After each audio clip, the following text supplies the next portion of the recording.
Hello friends, welcome to natural life with Bharati blog में। और आज हम बात करेंगे मनी प्लांट के ऊपर। मनी प्लांट की केयर हम कैसे कर सकते हैं, मनी प्लांट की ग्रोथ हम कैसे कर सकते हैं। हम में से बहुत से भाई बहनों की यही शिकायत होती है कि हमारा मनी प्लांट तो ग्रोथ ही नहीं करता है, हमारा मनी प्लांट सूख जाता है या हमारे मनी प्लांट की जो रूट्स हैं वो डैमेज हो जाती हैं, जिससे हमारा प्लांट ख़राब हो जाता है। और बहुत से भाई बहनों की ये भी शिकायत होती है कि हम कौन सा फर्टिलाइज़र दें ताकि हमारा प्लांट की जो ग्रोथ है वो बहुत तेज़ी से बढ़ सके, हमारा प्लांट बहुत हरा भरा घना हो सके। तो आज हम बात करेंगे मनी प्लांट्स के ऊपर कि मेरे घर में मेरे मनी प्लांट्स इतने हेल्दी कैसे हैं, मैं क्या क्या यूज करती हूँ अपने मनी प्लांट्स में, कौन सा मैं फर्टिलाइज़र देती हूँ, कौन सी मैं केयर करती हूँ अपने मनी प्लांट्स के ऊपर।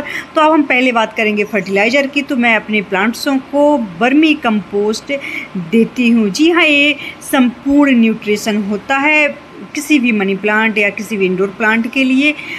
और इस सीज़न में मैं बचती हूँ चाय पत्ती से भी प्लांट की ग्रोथ बहुत अच्छी होती है, लेकिन चाय की पत्ती से फंगीसाइड लगने का डर रहता है। और मैं NPK का यूज करती हूँ, लेकिन मैं NPK इस सीज़न में नहीं देती हूँ अपने प्लांटों को।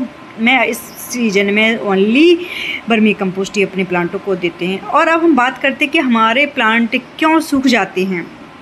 जब हम अपने प्लांटों को आउटडोर रखते हैं तो वो हमारे प्लांट सूख जाते हैं, उनको तेज़ धूप प्लांट्स नहीं सहन कर पाते हैं, या हम ज़्यादा अपने प्लांटों को इंडोर रखते हैं तो हमारे प्लांट्स की रूट डैमेज हो जाती है, जिससे हमारा प्लांट डेड हो जाता है। तब हमें फिर किस एरिया में हमें अपने प्लांट्स को रखना चाहिए। हमें अपने प्लांट्सों को ऐसे सैडी एरिया में रखना चाहिए जहाँ हल्की फुल्की धूप भी मिले, हल्की फुल्की बारिश का पानी भी मिल सके, और ताकि ऐसी जगह हमारा प्लांट बहुत तेज़ी से ग्रोथ भी करता है, बहुत अच्छा हरा भरा भी रहता है। और इसके लिए हमें जो इसका गमला है उसमें छेद प्रॉपर तरीके से होने चाहिए, ताकि जो हम इसको पानी दें वो तुरंत ही नीचे से निकल जाए। यदि ऐसा हमारा गमला है तो बहुत अच्छा गमला माना जाता है। और हमें जो मिट्टी है वेल ड्रेन बनानी है, उसमें पानी बिल्कुल ही ना ठहरे। यदि ये दो टिप्स हम अपने प्लांट्स लगाने से पहले अप्लाई करते हैं कि गमले में छेद हो और उसकी जो मिट्टी हो वो भुरी हो, ताकि पानी उसमें ठहरे ना। और एक बात और, इस सर्दियों के मौसम में और बरसात के मौसम में हमें मिट्टी को चेक करते रहना है। यदि मिट्टी में नमी ज़्यादा है तो हमें पानी देने से बचना है। यदि ऐसा हम नहीं करते तो हमारा प्लांट ख़त्म हो जाएगा, डेड हो जाएगा। हम अपने प्लांट्स को नहीं बचा सकते हैं, क्योंकि ज़्यादा नमी के कारण हमारी जो रूट्स हैं वो ख़राब हो जाती हैं। और गर्मियों में हमें डेली पानी देना होता है। और अगर हम गर्मियों में स्किप करते हैं पानी, तब भी हमारे मनी प्लांट्स की जो लीव्स हैं वो पीली पड़ने लगती हैं और उनकी लीव्स झड़ जाती हैं। तो मनी प्लांट के ऊपर हमें थोड़ी सी केयर करनी ही पड़ती है। यदि हम शौकीन हैं, यदि हम चाहते हैं कि हमारा भी मनी प्लांट्स बहुत अच्छा हरा भरा हो, तो हमें इस सीज़न में वर्मी कंपोस्ट अपने पौधों को देना ही देना चाहिए।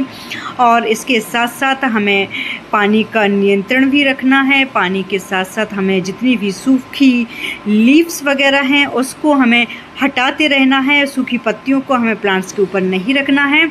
और हमें जितनी भी इसकी जो ब्रांचेस बढ़ती रहती हैं उन ब्रांचों को हमें सहारा देकर ऊपर की साइड चढ़ा देना चाहिए। जैसे कि मैं अपने प्लांटों को मॉस स्टिक का यूज करती हूँ, या मैं किसी रस्सी के सहारे अपने प्लांटों को ऊपर चढ़ा देती हूँ। और जितनी भी उसकी जो शाखाएं होती हैं मैं उस पर लपेट देती हूँ, ताकि वो ईजिली ग्रो कर सके, ईजिली वो बढ़ सकें।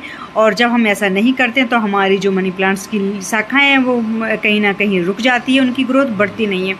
तो हम एक चीज़ फॉलो करने से तो कुछ होने वाला नहीं है। हम सारी चीज़ों को जब फॉलो करेंगे, पानी का नियंत्रण हम अपने प्लांट में बहुत अच्छा रखेंगे, खाद का हम अच्छे से ध्यान रखेंगे। जैसे कि मैं हर 3 महीने में अपने प्लांट में खाद देती हूँ, और हमें देना भी चाहिए, ताकि हमारा भी मनी प्लांट ऐसा हरा भरा